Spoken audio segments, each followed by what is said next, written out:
Have you ever had that moment where you sit back, take a breath, and realize your life has become a little more peaceful, but also a little quieter? Maybe it's after a long chapter of trying to keep the family close, trying to do the right thing, trying to be the glue. And now, silence. At first, it might seem like freedom, but then a question creeps in. Do they even think about me? Or maybe worse. Why do I feel like I'm the one being punished for walking away from all the pain? If that rings even a little true, you're not alone. Especially if your children, now grown, have shown unhealthy or self-centered traits. Maybe they gaslighted you. Maybe every phone call left you feeling drained. Maybe they disappeared for months only to pop back in when they needed something. And at some point after years of walking on eggshells, you said enough. This conversation today is for the strong souls who had the courage to walk away, to set a boundary, to say no more. But here's what might surprise you. For children with deeply self-centered patterns, the scariest thing isn't losing access to your money, your home, or even your presence. It's realizing they can never come back. Because in their world, the door to you was never supposed to close. And when they finally realize it has, something within them collapses. You see, these personalities, especially when deeply ingrained from childhood, are built on illusion. The illusion that they can control people, that relationships are tools, that love can be manipulated. For a long time, they may have operated on this unspoken belief. No matter what I do, I can always find a way back. Maybe it worked in the past. Maybe you forgave them more than once. Maybe you kept hoping they'd change. But something changed in you. Maybe it was age, maybe it was wisdom, maybe it was just plain exhaustion. You finally realized protecting your peace matters more than keeping a toxic connection alive. So you closed the door. Now, from the outside, it might seem like they've moved on, that they don't care. But inside is a very different story. When that door closes, the first thing to crumble is their illusion of power. It's like pulling the rug out from under someone who thought they were the one standing tall. Their ego, so carefully crafted to avoid shame and vulnerability, suddenly has no place to hide. Because deep down, this was never about love in the way you understood it. It was a power game, a game they were used to winning, and suddenly they lost. Not with drama, not with a big showdown, but with silence, with you choosing to step away for good. And that silence, it echoes, not just in your home, but in them. That's where the obsession begins. You might think, if I've walked away, why are they still watching my Facebook stories? Or, why did I hear from a mutual friend that they were asking about me?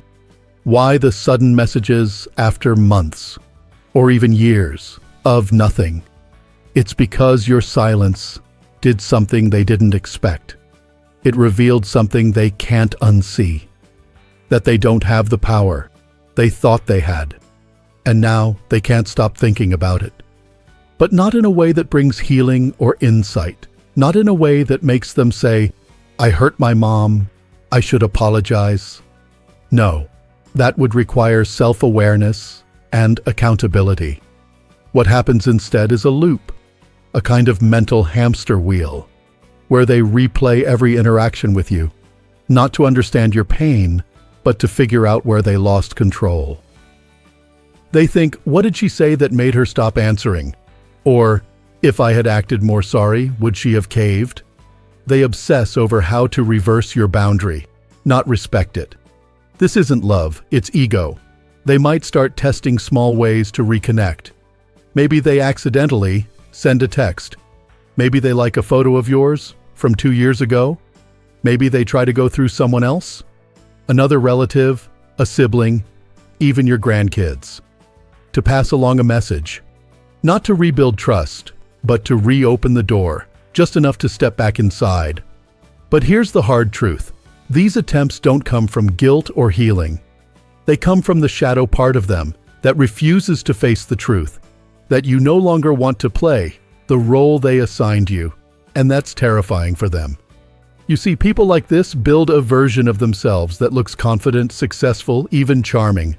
That's the mask people wear, the persona. But underneath that mask is the shadow, the part filled with shame, fear of abandonment, and the feeling of not being enough. It's the part they've spent a lifetime denying. And when you walk away and don't come back, that shadow rises up, loud and messy. They feel exposed, vulnerable. But instead of saying, maybe I need to change, they double down, they panic. They dig through memories, searching for cracks in your resolve. Because they believe if they can just say the right thing, or trigger the right emotion, they can get you to reopen the door. But you don't. You've grown, you've chosen peace over patterns, and the obsession gets worse. Because now you're not just a parent. You've become a symbol of a truth they never wanted to face. There are people who cannot be controlled. There are people who choose to walk away and mean it. And for someone whose world is built on control, that's not just painful, it's unthinkable. What you've done, by standing firm, isn't just healthy for you, it's necessary. You've broken a cycle, not just in your relationship with them, but in your relationship with yourself. You've said, I am not here to fix broken adults, I'm here to honor my peace. And let me tell you something from the heart. That is not weakness. That is not abandonment. That is not failure as a parent. That is strength. You've done something many people never get the courage to do. You've stepped away from a power game and reclaimed your life. Now that doesn't mean there won't be moments of sadness, or confusion, or even guilt. Those are human feelings. But remember, guilt is not a compass for truth. It's just a signal that something matters to you. And it's okay to grieve what could have been, while still protecting yourself from what was. If you're here today, listening to these words, it means you've already started your healing journey. Maybe you've walked the first few miles. Maybe you've just taken the first step. Either way, you're not alone. You're part of a growing number of parents, especially those of us over 60 who are waking up to the truth. That unconditional love doesn't mean unconditional access. That boundaries are not punishments, they're protections. That healing often means choosing yourself. And now, with this awareness, you begin to see things more clearly. You're no longer confused by their sudden kindness, their mixed signals, or their manipulative silence. You recognize the pattern. You see through the mask. And that clarity? That's the beginning of real freedom. You may have noticed something curious after you finally stopped engaging. Maybe the text stopped, but the tension didn't. Maybe you sensed they were still watching, still reacting, still trying to figure you out. From a distance, that's not your imagination. When a deeply self-centered child realizes the door is truly closed, and there's no more stage for them to perform on, what begins inside them is not silence, it's chaos. Because here's what most people don't understand. These kinds of personalities are built on an inner void, a deep, unresolved emptiness they've been covering up their entire life. And when they lose someone they used to control, someone who used to respond, someone who used to make space for their feelings while ignoring their own, suddenly they're face to face with that emptiness, and they don't know what to do with it. That's when the mask begins to slip. Remember, the mask, the persona, is the carefully constructed image they use to present themselves to the world. It might look confident, self-reliant, put together, but it's not real. It's armor. And when that armor cracks, what spills out isn't insight. It's panic. Without your emotional energy, your empathy, your responses, even your frustration, they start to unravel. Not outwardly at first. On the surface, they might pretend nothing's changed. They may act unfazed or even aloof. But inside, they're losing grip. This is where the inner war begins. They tell themselves stories to make sense of your boundary. You're the selfish one. You've changed. You've been brainwashed. Why? Because the alternative, that they pushed you away with their own behavior, is too painful to admit. And so the persona fights to survive, and that's where projection comes in. They might accuse you of things you never did. They might twist the past. They might start rumors or paint themselves as the victim to anyone who will listen. But here's the truth. These accusations aren't about you. They're a reflection of their own internal state. It's often said, what you deny controls you. And when someone denies their own fear, shame, and feelings of inadequacy, they don't just hide it. They launch it like a weapon toward you. They're trying to offload their discomfort. If they can convince themselves that you're the problem, they don't have to look in the mirror. They don't have to sit with the real pain. The pain of losing control over someone who loved them and no longer does. But you've stepped off the stage, and without you there, the whole act falls apart. They may try to keep the performance going for others. They may find someone new to play your role. But it's not the same, because it was never just about having a parent. It was about having a target, a reliable source of emotional supply, someone who would pick up the pieces after their outbursts, someone who would always stay. When that dynamic ends, the power shifts. Not because you've become aggressive or angry, but because you've become unavailable. And that to them is the biggest threat of all. Because here's the thing, they never expected you to be the one to walk away. People with these self-centered traits often see themselves as the center of the story. Everyone else, parents, siblings, partners, even children, are supporting characters in their script. And when one of those characters suddenly refuses to play along, refuses to speak their lines or follow the cues, the whole narrative collapses. That's when you become more than just a parent. You become a mirror. And what that mirror reflects is something they've spent a lifetime avoiding: the truth. That love is not the same as control. That connection requires mutual respect. That no one, not even a parent, is obligated to stay in a toxic pattern just because family is family. And that's a truth their ego can't accept, so they react. Sometimes with silence, sometimes with guilt trips, sometimes with passive-aggressive messages or subtle manipulation. Maybe they'll reach out around holidays hoping you'll crack, or they'll send you a memory, a photo, a song, anything to pull you back into the emotional web. But here's where your real power begins to show. You don't respond, you don't engage, you don't explain, you don't try to fix it, not because you're heartless, but because you're healing. You finally realized you don't owe anyone access to your peace. You don't have to perform to earn your child's affection. And you don't have to be pulled into another emotional tug-of-war just to prove you care. That's what they don't understand.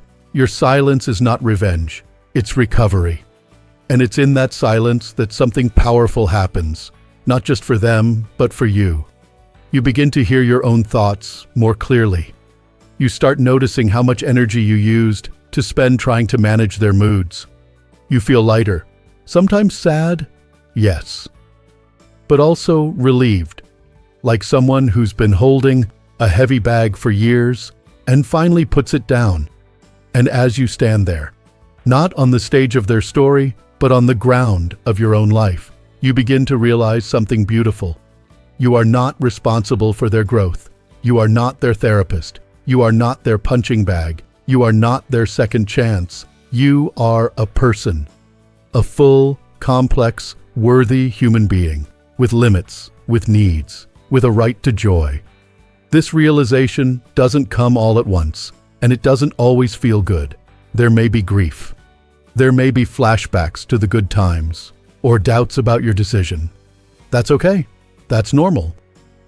But those feelings don't mean you made the wrong choice. They just mean you're human. What matters is that you've chosen yourself. And once you do, once you truly step away From the performance, you start to see everything differently. The story you were trapped in begins to make sense. You see the manipulation for what it was. You recognize the patterns. And slowly, gently, you begin to forgive yourself. Not for walking away, but for staying as long as you did. Because now you know, love is not sacrifice without end. It's not giving and giving until you disappear. Real love, healthy love, has boundaries. It honors the self, and sometimes it means letting go. That's what you've done. That's why you're here. And from this new vantage point, from this quieter, stronger place, you can finally breathe. You can look around and see the life that's still yours to live. The mornings still filled with sunlight, the hobbies you left behind, the laughter waiting to return, the peace you're beginning to claim. This is not the end. This is a beginning. There's something quiet, almost sacred, about truly shutting the door on a toxic relationship. Not slamming it, not locking it in anger, but gently, firmly, with a steady hand, closing it and turning the key. Not to punish, but to protect. That kind of closing isn't loud, it doesn't need to be, but it's powerful. And it's healing. Because when you reach the point in life where your peace matters more than pleasing others, that's not weakness, that's wisdom. For many of us, especially those of us who grew up in a time when parenting meant sacrifice, when being a good mother or good father meant always being available, always fixing, always giving. This moment of walking away can feel like a betrayal of that old code. Maybe you hear a voice in your head whispering, "What kind of parent gives up?" But here's the truth. You didn't give up. You woke up. You realize that love, real love, is not about abandoning yourself to save someone who doesn't want to be saved. And even if that person is your child, even if you rocked them to sleep and held their hand through every fever, it does not mean you have to carry the burden of their adult dysfunction. When you shut down that dynamic, when you stop answering the baiting texts, stop trying to explain yourself, stop hoping that maybe this time they'll be different, you begin to reclaim parts of yourself that you may have lost along the way. You stop living on edge, waiting for the next emotional blow. You stop shrinking yourself just to keep the peace. You stop doubting your memory, your worth, your right to say no. And instead, you begin to breathe. That's the gift of closing the door. It gives you your life back. Now, I want to say something here that's important. Shutting down doesn't mean shutting off your heart. It doesn't mean becoming cold or bitter. It simply means recognizing that love must flow both ways. And if it doesn't, if it drains you, manipulates you, or leaves you empty, then that's not love. That's a wound masquerading as love. True healing only begins when we bring what is unconscious into conscious awareness. When we stop pretending that pain doesn't exist. When we face the truth, even if it hurts. And here's the beautiful part of this truth. Once you've done that, once you've chosen to face your own shadow, your own fear of being alone, your own need to fix things, you become free. You no longer feel that magnetic pull back into the cycle. You don't feel the urge to reply to every guilt-laced message or chase every apology that only leads to more confusion. You stand firm, not because you're angry, but because you're awake. And they feel that. Even if they never say it, they feel the power shift. They know they can no longer reach you the way they used to. They know their tactics no longer work. They know they lost access, not to your money, your home, or your schedule, but to your attention, and to someone who thrives on control. Losing your emotional attention is the deepest loss of all. That's why they might keep trying. They might hover in the background, send subtle messages, try to loop in other people, not to reconnect, but to see if they still have a thread of power. But each time you don't engage, you're teaching your nervous system that peace is possible. You're rewiring the part of you that used to respond out of guilt or habit. You're telling yourself, I am allowed to protect my energy. And with each act of non-response, your inner strength grows. You begin to notice the small joys again. Your morning coffee, the sound of birds outside, the book you'd been meaning to finish. These aren't distractions. These are returns. Returns to your own center, your own life. Because no matter how many years you spent being someone else's emotional caretaker, you are still here. You are still whole. You are still allowed to choose joy. And it is never, ever too late. You may still feel grief at times. You may miss the idea of who you hoped they'd become. You may wish things had turned out differently. But you'll learn to hold those feelings without letting them pull you back in. That is what healing looks like. Not perfection, not total forgetfulness, but quiet strength. And I want you to hear this deep in your soul. You are not the villain for walking away. You are the survivor. The one who finally said, "This isn't love if it costs me myself." And the more you honor that, the more peace will grow in your life. You'll find new connections, maybe not always in family, but in community, in friendship, in your own spirit. You'll discover that even in this season of life, there are still beautiful things to explore. You'll laugh again. Not nervously, not to diffuse tension, but fully, with your chest open and your heart light. That's what stepping out of the cycle gives you, room to live. And as you continue to live fully, you become something else in their story. Not a source of supply, not a pawn, but a mirror. A reminder that there are people who can't be manipulated, who can't be bought with guilt, who can't be lured back by false promises. That mirror may haunt them, but it frees you. And in the quiet of your new life, you'll realize something powerful. You didn't just close a door on them. You opened a door for yourself, a door to peace, a door to your next chapter, one written by you. So if you're standing in that space right now, if you've just begun to close the door, or you've been holding it shut with trembling hands, let me tell you, you are doing the bravest thing of all. You're choosing truth. You're choosing health. You're choosing to finally become the author of your own story. And what a beautiful story it will be. If this message resonated with you, I'd love to hear from you in the comments below. What's helped you stay strong in your decision to walk away? What part of your life has come back to you since choosing peace? And if you haven't already, go ahead and like this video and subscribe to Strong Elderly Life. Every week, we share powerful conversations like this about healing, boundaries, aging with strength, and becoming your most authentic self, no matter your age. You deserve peace. You deserve joy. You deserve a life where you are not constantly second-guessing your worth. Here's to living your best life at any age. And remember, you are not alone. Not now, not ever.